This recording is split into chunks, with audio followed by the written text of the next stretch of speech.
I am again back to continue recapping what we have been covering in righteousness by faith as a background. All that was a background.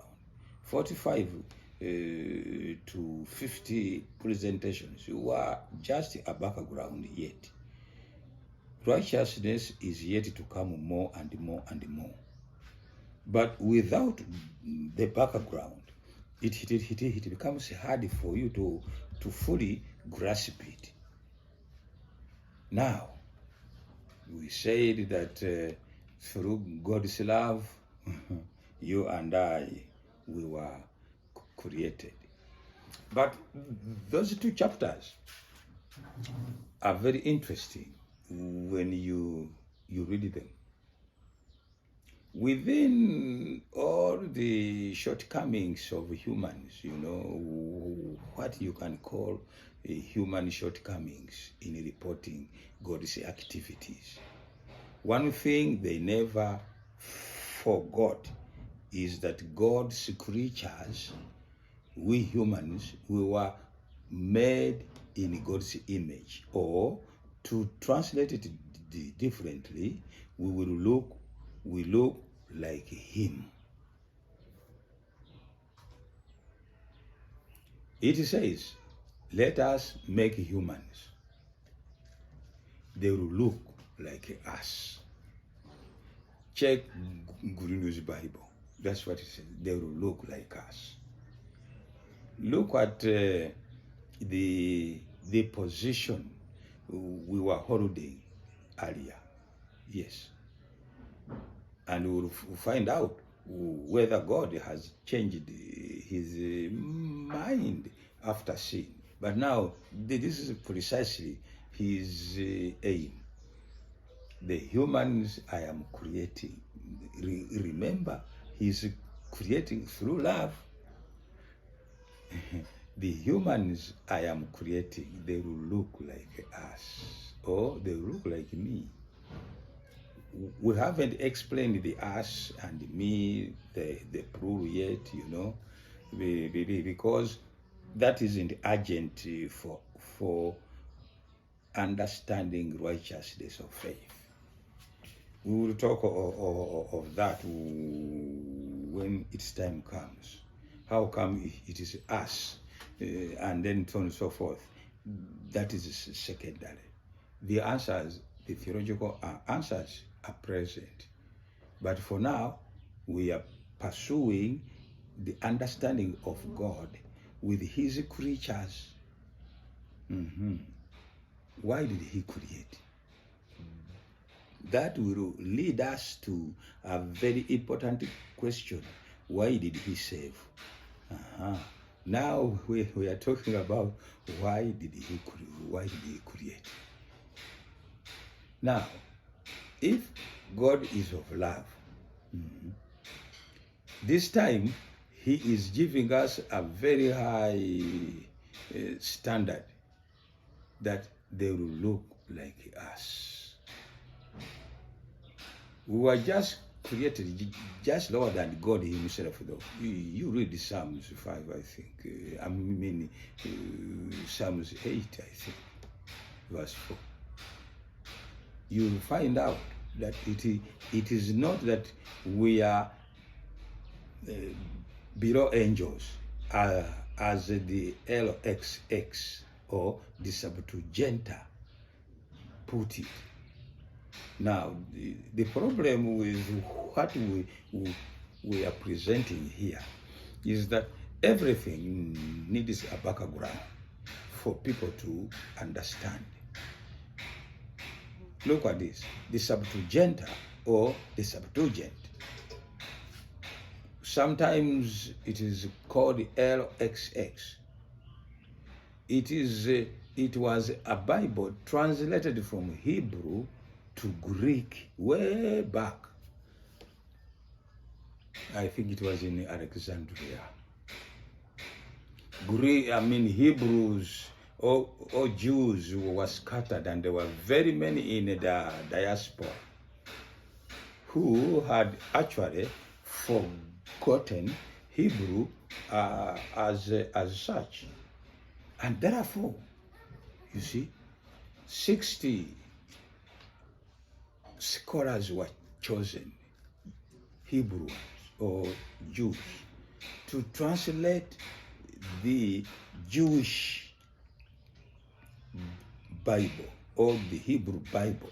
And that was the first translation ever from Hebrew to any other language. And when they embarked on that one, when they came to that verse of Psalms, which says, we were made just a little lower than God himself, they toned it down to say angels, lower than angels. But yet it is very clear that we were only made lower than God himself, only. Look at that. Yes, they look like us. Look at our position, which the Creator had in mind for you and for me. Yes, it was a great position to look like my Maker. Yes, we have to explore some of those in future or in details. Is this looking? Is it spiritual? But many people who emphasize spiritual or only do so because we are living in a foreign world. And the way humans now behave and look and appear, and how degraded humanity is, the physical aspect of it, many people discourage it. And so the emphasis is spiritual, which is also wrong. Because a foreign person can't be at par with God spiritually. 2, at that very time, spirituality was not a problem as it is now after sin has come. Please get those 2 arguments here. You see, spirituality became an issue after sin has entered this planet. But before that, spirituality, it was the way of life. It was the culture. So it can't be that spirituality could be the only thing. You see, God cannot create beings less spiritual when they are covered by his own righteousness. And the author will be very clear that he breathed in Adam's nostrils his breath. And that breath, let alone, it will become the Holy Spirit in the New Testament. The divine breath carries divinity with it. So the idea of saying that we were created in the image of God, it means primarily spiritual. That argument comes after the appearance of sin, when the culture has changed to hopelessness and sinfulness. But before that, it was not an issue, because everybody whom God, every being God creates is spiritual. Yes, it's culture. Spirituality is the way of living. So it can't be a very important issue. And some of those people leave it, people or beings, so to speak. Some of those beings live without even knowing that they are being spiritual, because that's the way their culture is, and that's the way they are. They are not anything less but spiritual. Could it be appearance? Yes, they will look like us. Yes. I think all of us concur that we have a personal God. He isn't wind or some kind of amorphous kind of element, amoeba of some type, or the absence of any appearance, and it is just wind and voice and so called spirit. I don't think we stop there. God is personal. As Jesus said, you have seen me, you have seen the Father. That statement again should not be limited only to spiritual element. It can also be expanded to the appearance, even after his resurrection. Yes, appearance, typical. You see, you can see him. So we resembled our Father. You see, don't spiritualize the verse. You see, we are spiritual people. That's why at the resurrection we will be given a new body. You don't give a new body to wind, to spirit, or what. We will still have a body. Adam had one. That's why in all their conversation, you say in your sweat, you see, and that is physical element in your sweat. Yes, physical. Thorns and what have you will prick you with me. There you are. He is talking to somebody who possessed a physical body, and who even after sin is still possessing it, though it will begin to deteriorate. And so here we are. We are created to look like our Father in heaven, to emulate him. The author again of all the authors, actually there are two, whether you want it or not. There are two, whom of course theology can call J and E, but there are two, you see. They also emphasize something which is very interesting, that after Adam has become a living soul or a human being, yes,